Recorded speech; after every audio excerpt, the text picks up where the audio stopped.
Assalomu alaykum rahmatullohi va barakatuh. Assalomu alaykum azizlarim. Sog' salomatmisizlar? Sizlar bilan g'oyibona ko'rishib turganimdan juda ham xursandman. Azizlarim, bugun sizlar bilan birgalikda juda ham ajoyib bo'lgan pisochni xamir desak ham bo'ladi. Demak, garmoshkali somsa tayyorlaymiz. Bu garmoshkali somsamizga ko'rib turganlaringizdek sut, sariyog', o'simlik yog'i, razrixetel, farsh, piyoz, mana shu masalliqlar ketadi. Keling, unda birgalikda tayyorlaymiz. Demak, boshladik. Bismillahirrohmanirrohim deb tuzni solamiz.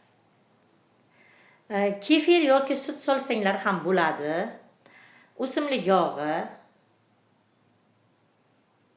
Yaxshilab aralashtiramiz tuzi eriguncha. Sariyog'ni ham solib yubordik.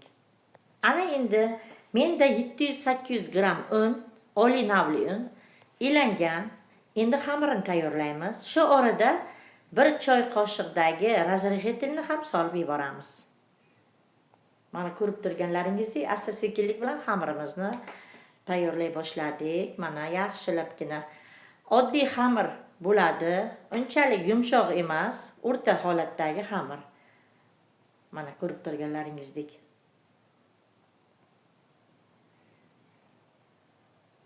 Xamirlarimizni tindirib qo'yamiz. Ana endi ichiga soladigan nachinkasini tayyorlab olamiz. Menda 3 ta kattaroq piyozni mana shunday maydaroq kubik shakliga keltirib to'g'rab oldim.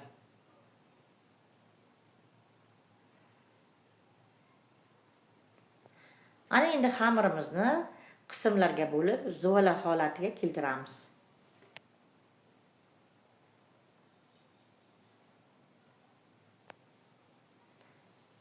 Ana endi nachinkasini tayyorlaymiz azizlarim.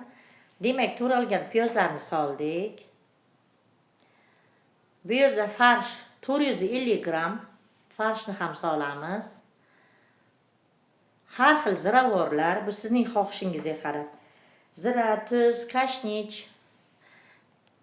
Azizlarim, bu yerda yana 2 osh qoshiqda o'simlik yog' ham solib yubordim. Yaxshilab aralashtirib, xohlasangiz dumba yog'ini ham solishingiz mumkin. Juda ham ajoyib bo'ladi. Ana endi xamirlarimizni asta-sekinlik bilan yoyishni boshlaymiz.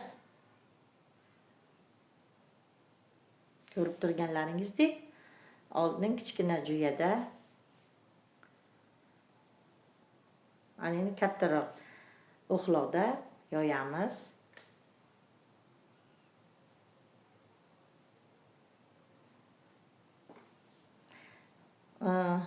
Garmoshka qilishdan oldin, o'xloqqa aylantirib olishdan oldin un sepamiz azizlarim. Albatta, un seping, yopishib qoladi bo'lmasa, mana ko'rib turganlaringizdek, asta-sekinlik bilan garmoshka holatiga olib kelyapman, mana.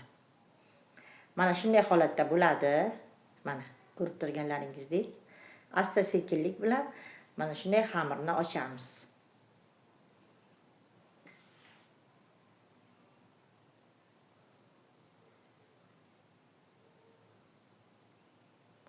Ana endi nachinkalarni solib chiqdik.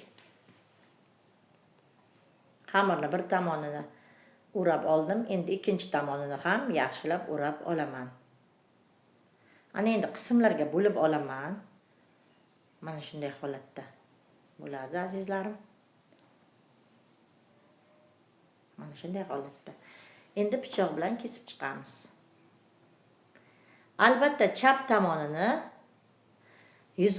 yuzi tomoni bo'ladi. Chap tomoni yuzi qismi bo'ladi. Garmoshkalari chiroyli chiqqan bo'ladi-da. Mana ko'rib turganlaringizdek. Yana bir bora ko'rsatyapman. Mana shunday birinchi bir tomonini o'rab chiqamizda, keyin ikkinchi qismini.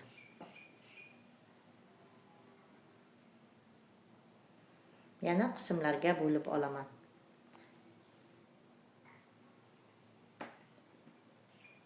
Mana ko'rib turganlaringizdek, mana shunday holatda bo'ladi. Yana bir bora qisganman. Ana endi pichoq bilan asta-sekinlik bilan qismlarga bo'lib kesib olyapman.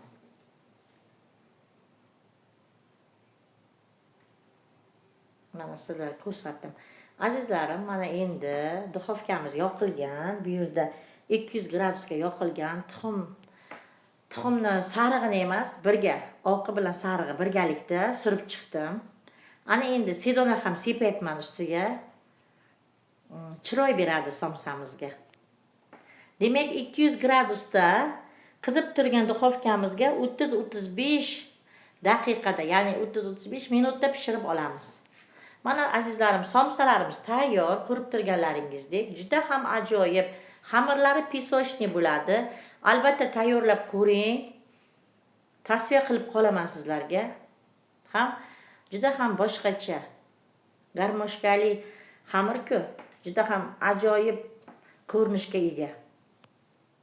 Ayniqsa mehmonlar kelishi uchun albatta tayyorlang. Tushlik uchun o'zingizga ham tayyorlasangiz bo'ladi, oilangiz uchun. Azizlarim, mana ko'rib turganlaringizdek somsalarimiz ham tayyor. Yoqimli ishtaha deb qolaman. Azizlarim, keyingi videolarimizgacha sog' salomat bo'lasizlar. Allohim hammamizni sog'lik tinchligimizni bersin.